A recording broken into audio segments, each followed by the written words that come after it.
Comment les entreprises de marketing de réseau font pour payer autant les distributeurs? Certains se posent la question, et souvent d'ailleurs ça crée des doutes sur le fait que ce soit des systèmes vraiment légaux, parce qu'on est habitué à une logique entrepreneuriale différente. L'objectif de cette vidéo est de vous montrer que les sociétés de marketing de réseau ont une logique commerciale, une logique de développement stratégique, un business plan totalement traditionnel, classique.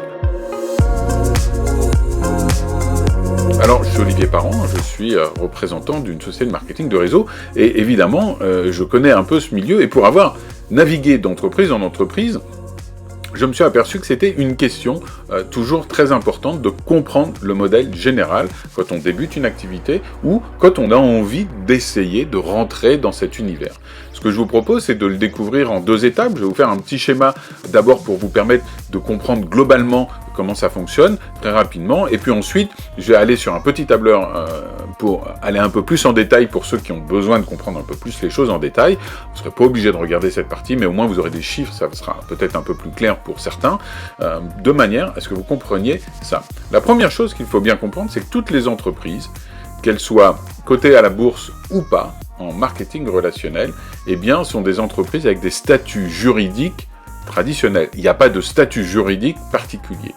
Et donc, elles ont les mêmes règlements que n'importe quelle autre société. C'est-à-dire que si elle triche, eh bien, elle va se faire prendre de la même manière que n'importe quelle société au monde. Alors, est-ce qu'il y a des sociétés de marketing de réseau qui trichent? Certainement. Est-ce qu'il y a des sociétés bancaires qui trichent? Certainement. Est-ce qu'il y a des restaurants qui trichent? Certainement. Est-ce qu'il y a des clubs sportifs qui trichent? Certainement. Est-ce que tout le monde triche? Non. Mais est-ce qu'il y en a un peu partout? Oui. Dans la même proportion? Certainement. Donc, nous sommes sûrs d'une chose, c'est que nous avons le même modèle économique, nous avons les mêmes organismes de contrôle, d'accord, que ce soit en termes de vente, donc par rapport aux consommateurs, ce qu'on vend aux consommateurs pour la qualité, etc., que ce soit par rapport à la gestion de l'entreprise ou la manière dont l'entreprise va gérer son argent, va distribuer son argent à des actionnaires, à des distributeurs, etc. Donc, il y a un modèle économique derrière. Vous doutez bien que l'argent ne pousse pas comme ça dans les branches des entreprises de marketing relationnel. Donc, je vais vous expliquer ça avec un petit schéma. Allez, c'est parti. Alors, pour vous faire comprendre donc ce dont je parlais juste avant, je vais vous faire un petit schéma. Donc, je vais prendre ici un axe, tranquillement. Voilà, hop. Ici, quand on est là, c'est le chiffre d'affaires de l'entreprise, d'accord? Le chiffre d'affaires, c'est combien elle a ramené d'argent par rapport à ce qu'elle a vendu, combien elle a et puis après, elle va mettre ses frais et ce qu'elle a gagné.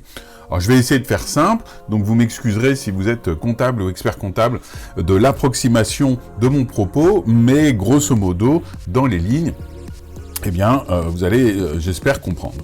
La première chose, c'est que quand on vend des produits ou des services, ils coûtent un certain prix. Il faut les fabriquer, il faut des ingrédients, etc., etc. Et donc, les produits ont un coût. Donc, ce coût est à peu près, d'accord, là c'est une fourchette, je vais vous dire entre 27 et 30-35%. Voilà, ça c'est des fourchettes qu'on retrouve à peu près dans le milieu des cosmétiques, des nutriments, etc., etc., quel que soit l'univers d'ailleurs. Donc ça, c'est le coût des produits, d'accord? Combien ça coûte de fabriquer un produit? Et donc là, vous avez compris, on est à 100% du chiffre d'affaires, donc on ne peut pas aller plus loin. À ça, eh bien, qu'est-ce qu'on va rajouter? On va rajouter, il y a toujours des petits frais, des choses comme ça qui peuvent varier, qui peuvent être de quelques pourcents, qui vont être d'autres choses qui vont arriver sur l'entreprise. Et puis après vont arriver les vraies choses importantes, à savoir, eh bien, il faut payer des impôts. Et donc, pour le moment, je vais prendre l'exemple français, je vous donnerai un autre exemple, c'est à peu près 20-22%, ça peut être plus, ça peut être moins, évidemment. Je vous montrerai un exemple plus concret après, d'un grand groupe français, et voilà à peu près ce qu'ils payent. Et puis, après, si vous voulez, il y a d'autres choses qui vont arriver, qui vont être des petits frais aussi qu'on peut compter ici ou ailleurs, de la recherche et du développement, ces choses, etc.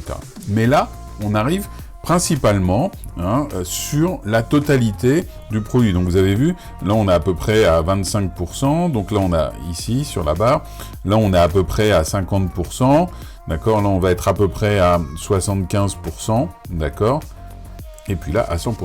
Et donc il reste cette partie.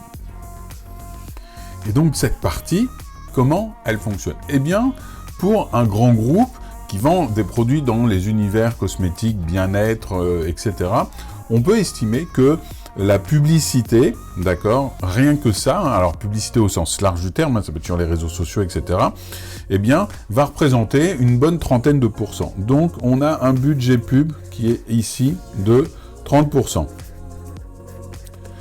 Et puis, à ce budget pub, pardon, il faut rajouter quoi? Eh bien, il faut rajouter du personnel, il faut rajouter des frais administratifs, des frais de fonctionnement, hein, qu'on va estimer à peu près à 20%. D'accord? Alors là, je suis gentil parce que, en fin de compte, vous allez voir que c'est pas exactement ça, hein, donc je vais mettre un peu moins de 20%. Donc là, c'est frais administratifs. Voilà. Et donc, il reste à peu près, ici, le bénéfice. D'accord, qu'on va mettre à peu près, ça va dépendre, hein, entre 5 et 15%. D'accord? Donc voilà comment se répartit un produit. Maintenant, si on prend l'exemple d'une société de marketing relationnel, est-ce qu'elle a un business model si différent que ça par rapport à une entreprise traditionnelle? Eh bien, quand on va comparer, donc je vais prendre une société américaine, vous comprendrez pourquoi très rapidement. Eh bien, on va s'apercevoir que le coût des produits est à peu près le même. D'accord, là-dessus, on n'a pas de vraie différence. Par contre, alors, parce que c'est aussi une société étrangère, les impôts, hein, là, pardon, j'ai pas marqué, vont pas du tout être les mêmes, hein, ça va être entre 5 et 10%. Impôts US, hein, d'accord. Et encore, là, je suis aux USA. Hein. Et donc, évidemment, ça va laisser 10% en plus. Et là, qu'est-ce qui va se passer?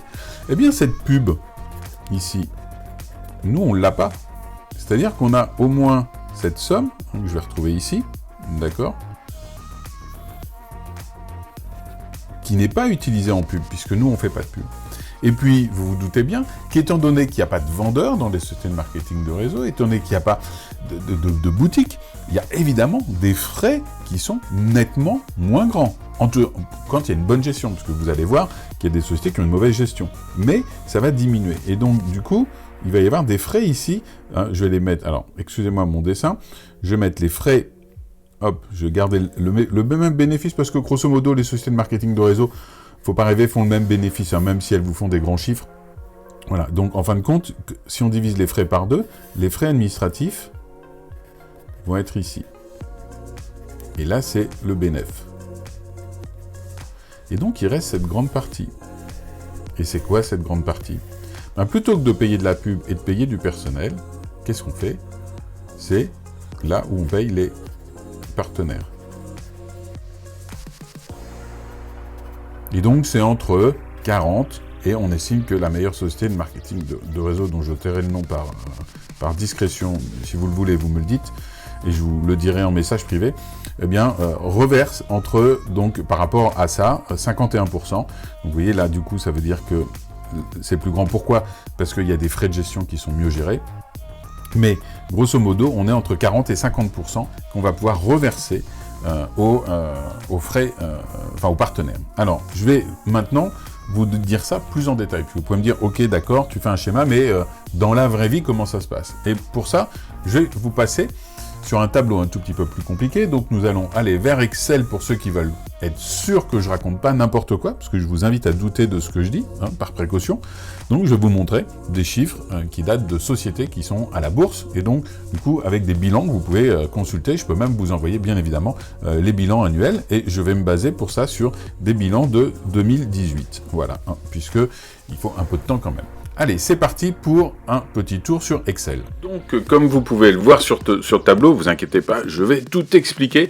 On va voir trois choses. D'un côté, une petite société de cosmétiques qui s'appelle L'Oréal, avec les derniers chiffres d'affaires de 2018. Un MLM qui est coté à la bourse de New York, dont je tairai le nom par politesse, étant donné leurs frais administratifs énormes, leurs frais de gestion, on va dire. Et puis un deuxième MLM, un peu mieux géré, que vous allez voir, évidemment, si vraiment vous voulez les données techniques de ces sites, à savoir les bilans annuels qui sont publiés, puisque ces trois sociétés sont à la bourse, eh bien, évidemment, je vous les fournirai, sinon Google est votre ami et vous permettra de les trouver. Encore une fois, j'ai arrondi les pourcentages, j'ai arrondi à peu près les chiffres. Et il faut savoir que c'est pas 26 000 euros, c'est 26 millions, 26 000 millions, donc 26 milliards de chiffre d'affaires de L'Oréal. Quant à ce MLM, il a fait 2,6 milliards, ou 2000 millions si vous préférez. 2600 millions, et celui-ci 2070 millions de chiffre d'affaires. Donc voilà, ce sont deux MLM comparés à un marketing de réseau pour vous montrer que c'est exactement la même chose, sauf que l'argent est organisé un peu autrement. Alors, on va revenir sur le petit tableau que je vous ai montré juste avant. Vous savez, celui-ci.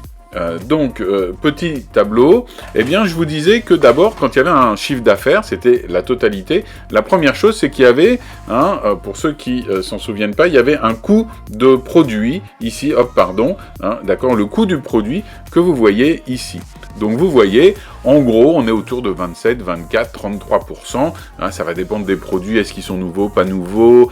Est-ce qu'on met beaucoup de publicité dans l'emballage, enfin de l'emballage de qualité, etc. Donc on peut jouer, on peut évidemment diminuer les coûts ou les augmenter en fonction soit de la qualité du contenu, soit la beauté du contenant. Voilà.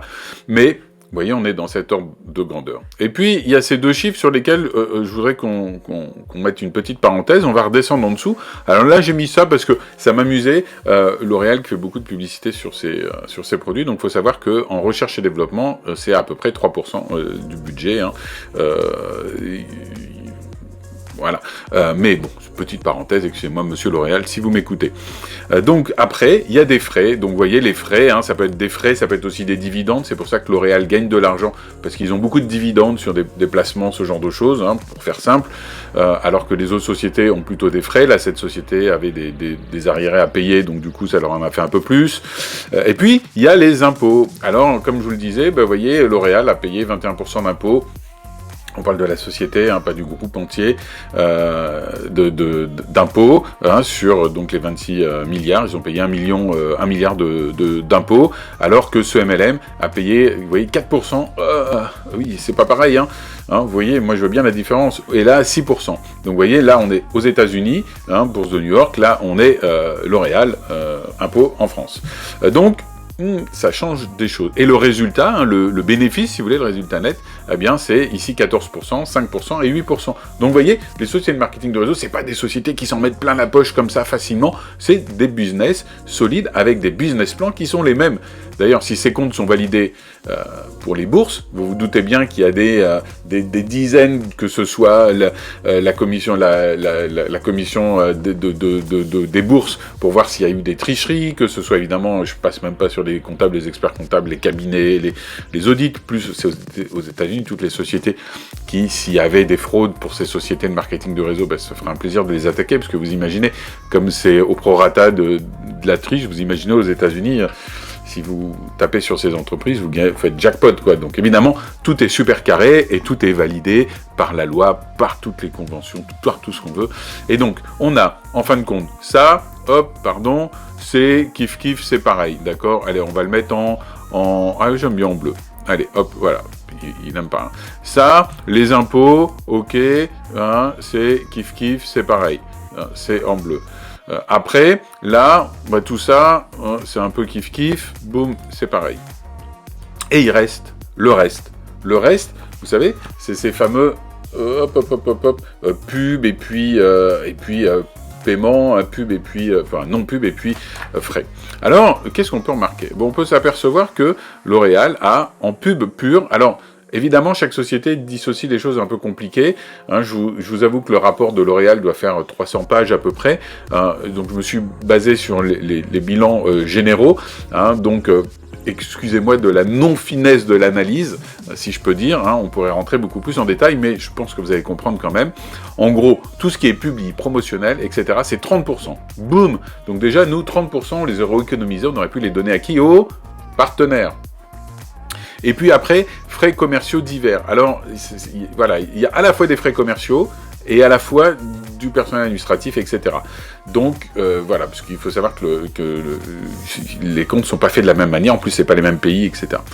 Donc, on arrive quand même à 51%. Là, Il y a le paiement des partenaires, qui représente 40%, et puis les frais administratifs, 25%. C'est énorme. J'ai mis une petite astérisque, parce que c'est énorme. Mais c'est pas une société qui est connue pour obligatoirement avoir les meilleurs frais de gestion. Mais voilà, ça veut dire que tout en haut, il y a de l'argent qui rentre. Mais pour les fondateurs, hein, je vous rassure, pour les actionnaires, pour tous ceux qui travaillent là-bas aussi. Hein, donc il y a énormément de frais administratifs, donc ils vivent bien là-bas. Hein, et donc évidemment, c'est déduit, puisque ça, vous imaginez bien que le coût des produits, ainsi que tout ça, tous les autres frais, les impôts, ils peuvent pas tellement jouer là-dessus. Donc c'est que là-dessus qu'on peut jouer. Et c'est ça qui est intéressant, c'est qu'en fin de compte, nous, on peut jouer nous, société de marketing de réseau, on peut jouer que là-dessus. Et donc, vous voyez que là, on est à 51%. Là, alors là, la société, j'ai trouvé qu'un seul chiffre. Donc, c'est le cumul des deux, c'est 51%. Donc, vous voyez, j'ai pas fait exprès, mais c'est le même. Ici, vous voyez, on est à 65%. Donc, c'est un peu plus. Mais c'est surtout ici que ça change. Donc, ça veut dire que c'est cette somme en marketing de réseau qu'on va pouvoir, en fonction, j'allais dire, de l'organisation de la société, sur lesquelles on va pouvoir jouer. Pourquoi ? Pour pouvoir, plus ou moins, payer les partenaires. Donc, vous voyez, c'est exactement pareil, sauf que la grosse différence, c'est ces 30% de publi promo, et normalement, les frais administratifs sont assez bas dans les sociétés de marketing de réseau. Alors là, on a des sociétés qui sont à la bourse, et donc du coup, qui ont des structures évidemment très lourdes, parce que il y a plein de choses, puis il y a des actionnaires qui décident. Je vous rappelle que c'est plus les fondateurs qui décident dans des sociétés quand elles sont à la bourse. Donc les fondateurs, ils ont des beaux bureaux, certainement, mais ils décident plus. Alors que des sociétés de marketing des réseaux qui ne sont pas en bourse, évidemment, elles ont des frais administratifs, des frais de gestion qui sont beaucoup plus faibles. Et c'est ce qui fait vraiment la différence. C'est pour ça qu'il y a certaines sociétés qui arrivent à monter à 50-51% d'argent reversé aux distributeurs, parce qu'ils vont pouvoir mieux gérer tout ce qui se passe en termes de frais. Et avant de conclure, je voulais vous préciser quelque chose. Imaginons que demain, vous décidiez, vous, de faire votre société de marketing de réseau, qu'on va appeler, avec beaucoup d'originalité, MLM 3. Allez, c'est ce qui serait cohérent. Donc vous savez que vous allez avoir un coût de production des produits qui va vous prendre un pourcentage, vous savez que vous allez avoir des frais, etc. Et vous décidez que cette partie verte, d'ailleurs, vous avez marqué en gros celle sur laquelle on va influer, vous décidez qu'au total, vous avez 40% qui vont aller... Alors, attendez. 40% qui vont aller... Alors, il va falloir que je fasse une petite manip. Hop, voilà, 40% qui vont aller aux distributeurs et 10% qui sont vos frais de gestion. D'accord ? Voilà, 10% qui sont vos frais de gestion. Et 40%, c'est donc ce qui vont revenir aux distributeurs. Donc, si quelqu'un vend 100, vous savez que sur les 100, vous allez en avoir 40 qui vont aller aux distributeurs, 10 qui vont aller aux frais administratifs. Si je reprends cet exemple, 33% qui vont aller dans la... Donc, 33, si vous en vendez un produit 33 euros, 100 euros, 33 euros vont revenir au coût de vente, 2 euros ils vont aller ici dans les impôts, etc., etc., etc. Et votre bénéfice, ça sera 8% de, par exemple, 100. Et donc, ces 40%, comment vous allez décider de les répartir ? Vous allez dire, par exemple, le vendeur, celui qui fait l'acte de vente, donc l'action principale, lui va toucher 30%. D'accord ? 30%. 30%, ça fait beaucoup, décidément. 30%. Et puis, ça c'est gentil, mais il reste quoi ? Il reste 10%. Et ces 10%, ça va être quoi à votre avis ?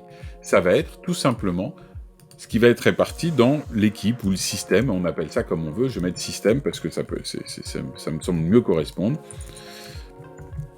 Et donc, c'est les commissions d'équipe, les bonus générationnels, etc., etc., etc. Donc, c'est comme ça que le système va fonctionner. Ce qui veut dire deux choses. Le système ne peut pas déborder, et donc c'est cadré. Le système mathématique des plans de rémunération est fait pour ça, d'accord ? Et la deuxième chose que ça veut dire, c'est que s'il n'y a pas de vente de produits, tout s'effondre. Donc le système ne peut être fait que parce qu'il y a des produits vendus. La conclusion de cette vidéo, ça sera la chose suivante. D'abord, si vous faites ou si vous voulez faire du marketing de réseau, vous voyez bien que vous êtes dans des entreprises qui ont le même statut juridique que les autres et qui ont exactement le même mode de fonctionnement. Il y a des impôts, il y a des coûts de production, et puis il faut vendre des produits pour gagner de l'argent. Sauf que pour vendre les produits, les boîtes normales, qu'est-ce qu'elles font? Elles ont deux choses particulières. Elles ont une grosse part qui est liée à la pub, d'accord, qui va du coup, hop, venir chez nous, qui sert à quoi la pub? À trouver des clients, d'accord. Et puis il y a une autre part, c'est le personnel, etc. Puis c'est aussi, par exemple, des boutiques, puisqu'il faut bien trouver des points de vente. Donc c'est tout ce qui va permettre d'avoir des points de vente. Ces deux choses nous sont proposées à nous. Ce qui veut dire que nous, en marketing de réseau, eh bien, nous avons quoi à faire? Eh bien, naturellement, les tâches de l'argent qui nous est dédié. C'est-à-dire que la pub, d'accord, c'est ce qui va aider à trouver des clients, eh bien, c'est nous qui devons le faire. Comment? Ben, nous devons trouver des clients, tout simplement, et nous touchons quoi? La marge. Voilà, puisque vous l'avez compris, on va pouvoir la récupérer directement. Et puis, la partie qui consistait à soit trouver des points de vente d'une manière ou d'une autre, que ce soit en franchise ou autre, on s'en fiche, mais toute cette partie qui nous est aussi dédiée, eh bien, nous est dédiée parce que c'est aussi nous qui devons trouver des points de vente. Parce que, évidemment, vous doutez bien que c'est pas moi tout seul qui vais ramener 200 millions à la société. Donc, il faut bien qu'il y ait plein de partenaires. Donc, ce sont les points de vente. Et l'argent, comme vous l'avez vu dans le tableur Excel, va être réparti tout simplement entre... Avant que c'était pub et toute cette partie logistique paiement, ben maintenant c'est pub égale vente, et puis la logistique paiement égale commissionnement ou partie de l'argent rétribué au système. Voilà, j'espère que cette vidéo vous a permis de comprendre un peu mieux comment fonctionnaient les plans de rémunération en marketing de réseau. En tout cas, je vous remercie de m'avoir écouté. Si vous aimez, je vous invite à vous abonner à ma chaîne et je vous dis à très bientôt. Merci encore.